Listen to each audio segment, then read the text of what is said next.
Smash Ultimate has turned out to be one of the best Smash games made so far. With the sheer amount of content and a ton of different game modes, it definitely has something for everyone. But just because a game is great doesn't mean that there isn't room for criticism or improvement, and Smash Ultimate is no exception. Today, I want to talk about a few of the worst design choices that the game has in it and ways that they could be fixed. First, let's start small. There are some really weird, various UI choices that really just don't seem to make any sense. For example, in every single Smash game in the past, your character choice was remembered after a match.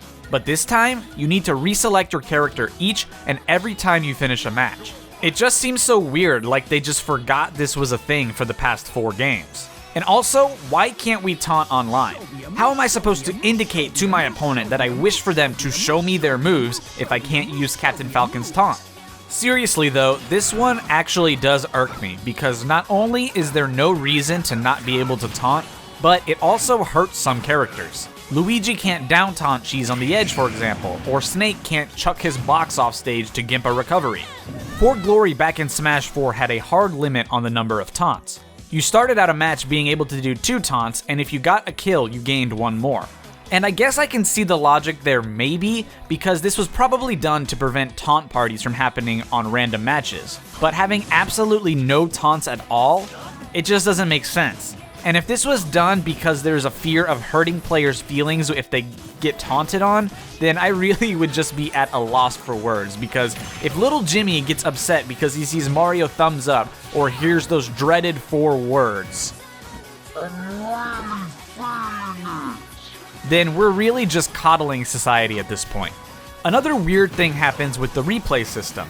The replay controls show up by default at the start of the match, yet there's no way to make them go away until the replay actually starts. This means that any and all replays by nature are going to have those ugly buttons all over the screen for at least 5 seconds. It would just be a lot cleaner if you could start by default with it missing and only have it appear after a button input that isn't already used by the replay system.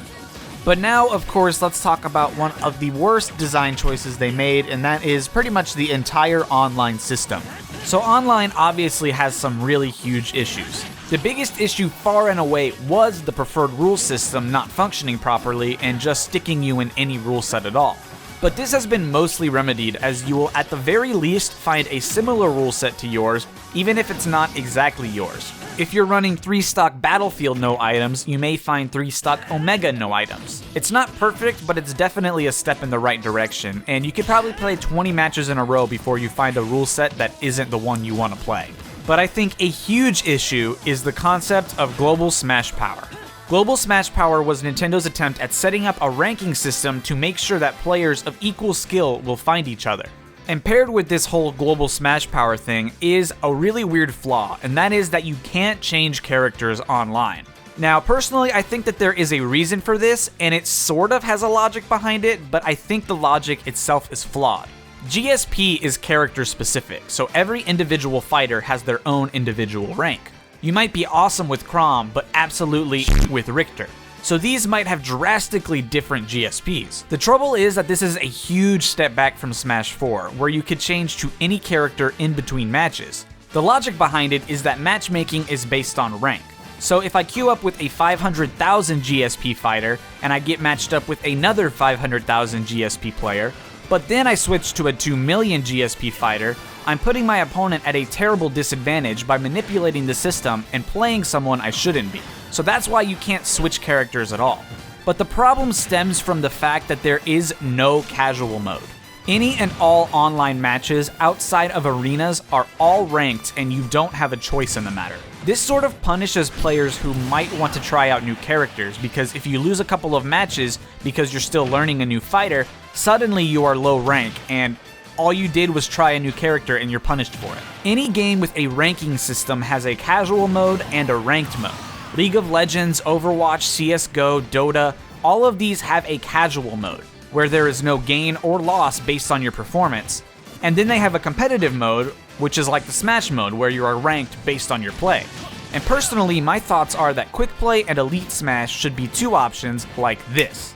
Quick play stays the same, but the rank is hidden. They can still raise and lower rank based on results on the back end, but by hiding it, they basically get rid of people wanting to cheese their scores because people can't see their scores in the first place. In this kind of mode, if they wanted to focus on rank, it would probably have to be based on roster GSP, because the whole idea of the casual mode is that you're going to be able to swap out of characters. That's the big thing that I think should be allowed in their casual mode or their quick play, whatever they want to call it. So by sorting it by the roster GSP and averaging out all of the characters, you can kind of get an idea and they can kind of match you up with somebody who still would be roughly your skill level based on the roster GSP.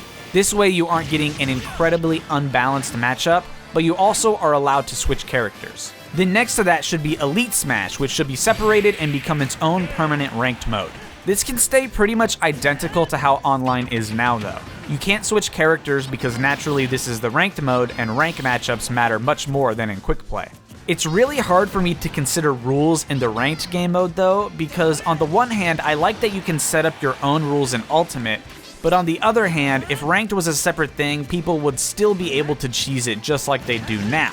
Imagine if you set your rules to 3-stock Battlefield and then you're plopped into a match with 1-stock stamina all items. Your rank could be negatively affected simply because of poor matchmaking. But I really can't think of a solution to this other than making it 100% ensured that you get matched up with your rule set every time, or having a standardized rule set for ranked mode. And I don't really trust Nintendo to make a standardized rule set, so I guess it would have to be the first one. But while we're on the subject of online, another thing that Smash would really benefit from is an online indicator and the option to abandon a match if you aren't happy with the connection. Mario Tennis Aces does this beautifully. All it has is a little connection bar down in the bottom to tell you if you have a good or bad connection to the opponent. And I get that Nintendo wants to keep the player anonymous beforehand, which is why the name and the character are hidden before the first match. And you can still keep it that way, all you would need to do is... and that's it! The game already gives you 30 seconds in the pre-match training room, so if the connection isn't good enough, you have plenty of time to back out. In a perfect world, they would give you a yes or no prompt so that you're forced to make a decision on whether you want to play this person, but that would take a bit more programming than simply adding a little indicator.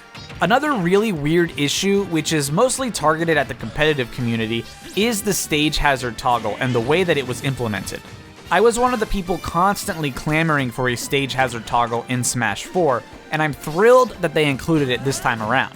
The problem is that they included it in an all or nothing type of way. You set up your rules and either you have all stage hazards or no stage hazards. There's no kind of mixed option. And it's been said before, but the simplest solution would simply to be giving the X button an additional option on the stage select screen. Currently, it cycles between Default, Omega, and Battlefield. Why didn't they just give one more option, Hazardless? It would be so much easier and you wouldn't have to back out to the rules every single time you wanted to play something with a stage hazard on. Stages like Yoshi's Story, Fountain of Dreams, or Smashville, these all have technically stage hazards in that the platforms can move or they have something moving on the stage, but they aren't really intrusive. They don't get in the way in the same way that, I don't know, a big giant boss character does. So instead of having to back out just to play on a certain stage, they could easily make it a toggle and it would just be super easy. But Smash Ultimate does do a lot that's right, and I'm already writing up a video on all of my favorite design choices and all the best design choices for Smash Ultimate. So don't think that I hate the game. In fact, I really love the game, and really it's just that, I just said really a lot. It's just that I want the game to be the best that it can be, and that's why I'm so critical of it. If I didn't really have an opinion on the game, I probably wouldn't have made this video. I probably would have just ignored everything I don't like about it, but I'm really hoping that they change some of these things because they could make the game so much better. There's also quite a bit that could be changed. I know that I've seen other complaints that either I didn't necessarily agree with or I simply just forgot. So if you have some kind of complaint about some design in Smash, I would love to know what you have to say down in the comment section below. I want to thank you guys so much for watching. If you enjoyed this video, be sure to hit the like button. If you are new, be sure to subscribe, and I will see you guys next time. Peace out, and I hope you have an awesome day.